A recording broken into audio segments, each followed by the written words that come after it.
Yo, Navatos, thanks again for tuning into yet another video. Infamous coming at you live from the West Coast yet again, San Jose, California. Another beautiful day out here in the Bay Area. Daylight savings time is now upon us, so we don't have to worry about you know, the end of the day and the dark footage or anything like that. Man, I'm glad daylight savings time is finally here. You know, I was getting a little tired of wearing those, you know, the high-vis vest. If you guys seen my gear, I was getting teased on. I was getting teased a lot about it. I was called the Christmas tree in some messages on my IG, but you know what? It's only for a little bit, and I kind of figured, you know, I'd rather look dumb and be seen than not look dumb and get hit. So, anyways, enough rambling. Let's just get on with a recent video that I just saw. It was recommended on my feed, and it was Robert Simmons. Robert Simmons' video on being stranded on I-95 on his 2021 CVO, which is, I mean, it's not a cheap bike, guys. It's, you know, it's pricey and it's brand new too. I mean, yes, we're in 2022, but you know, 2021's not, you know, it wasn't too long ago. So technically, it's a new bike. And I don't know, I mean, I just like these videos because you get to see how Harley treats their customers, how, you know, how people go about dealing with warranty and potentially what's wrong with these bikes. You know, I don't think this is a common issue with Harleys or with M8s, but it's always, you know, it's always good to get a little insight of what people have to deal with, especially when it's a, you know, it's a $50,000 bike. So anyways, a little bit of background.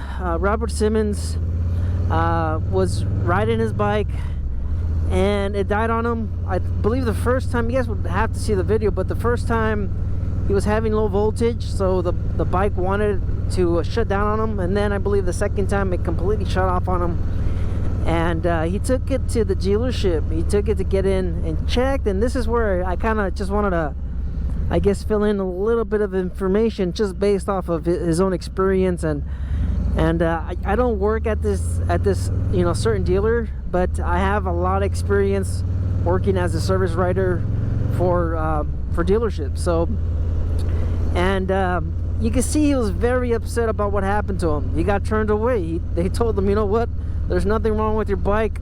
You could go on you could go on your way. I mean, this happens quite often. You know, it's not that the dealership doesn't want to fix Robert's bike, or the manufacturer, Harley, they don't want to fix his bike, but there's only a certain amount of time assigned for warranty repairs or warranty checkups.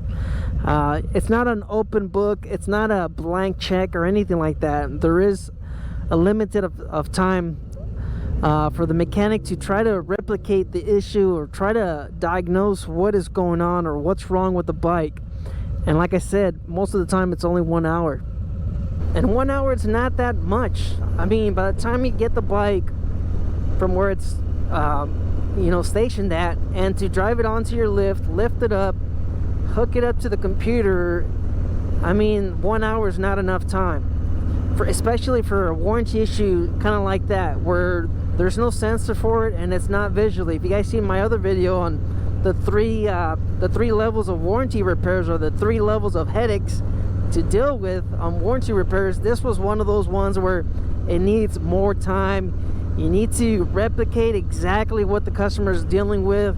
It's not, you know, it's not one of those where you can visually see it, you know, rubber molding's coming off, or maybe something broke off the bike, which is, you know, visually, or maybe the mirror's loose, or maybe, you know, something like that. You know, that would be visually. The second one would be a sensor, you know, something, I check an engine light, comes on, and the sensor picks up a code, and then, you know, there's more of a plan, or a kind of a step process to eliminate what, you know, what could be the issue. So something like that, it just takes time to figure out. And like I said, Harley only provides, or most manufacturers only provide 1 hour. And you know, I'm not saying that you know, I'm not saying that what the dealership or what the manufacturer did was right, but like I said, this does happen. You know, people do get sent away, and I mean, he still had that same problem, and it's frustrating. As a customer, I'd be upset too. Heck, you paid $40,000 plus, almost $50,000 for a bike, and you're having issues like that. I mean, yes, it is a pain in the ass, and as a service writer, you could expect a, you know, a bad review, a bad survey based off of, you know, based off of just that visit, that experience. So yeah, so what would happen? He got sent away. He was upset visually. You can see that he knows there's something wrong with the bike, but as a service writer, you see this typical behavior where a customer buys a bike or buys a vehicle, and somewhere down the road, 2 months, 3 months, the customer kind of figures out, heck man, I can't afford this bike. It happens more often than you guys think. A customer buys a bike or buys a vehicle, and you know, they kind of find out that they got a bad deal, or they just can't afford it after, like I said, after maybe 2 to 3 months. Typically you don't see a first payment until about 2 months to 3 months. That's when you typically see the first payment, and then of course you have to calculate the insurance. These impulse buyers that don't do any research, or they don't calculate any of this, they start to realize that this bike payment, you know, instead of it being advertised what you see on the internet, they don't calculate the fees, they don't calculate the freight on those quotes. If you guys see the quotes on Harley-Davidson.com, you would see that those monthly payments are a lot less than what you actually get. So at the end of the day, instead of paying, you know, $200 a month with insurance, everything calculated, finance, bike, of course, it's going to be a lot more expensive. Now you're paying about $500.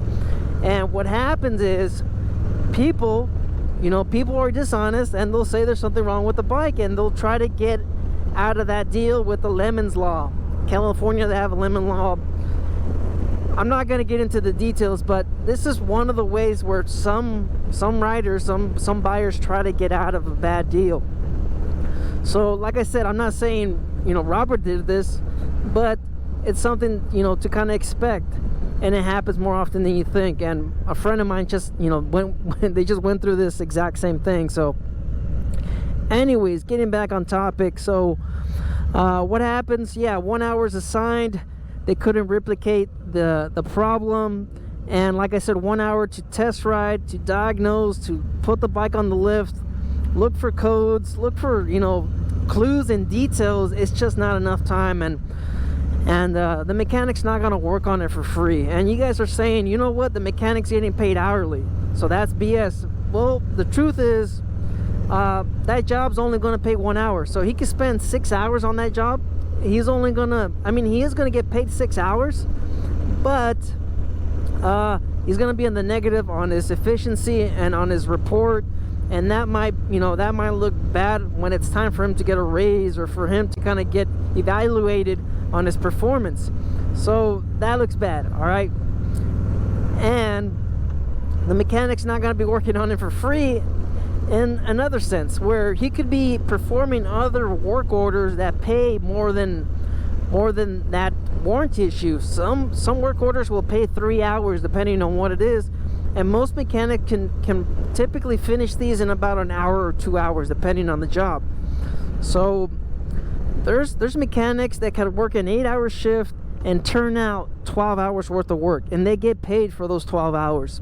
I mean, that's just the way to work. So why would this mechanic spend more than 1 hour on this bike, and you know, he doesn't know anything about the owner or anything like that? So I'm pretty sure the second time around, I'm pretty sure the dealership, or you know, the manufacturer found out who Robert Simmons was. You know, he's a YouTuber, motovlogger.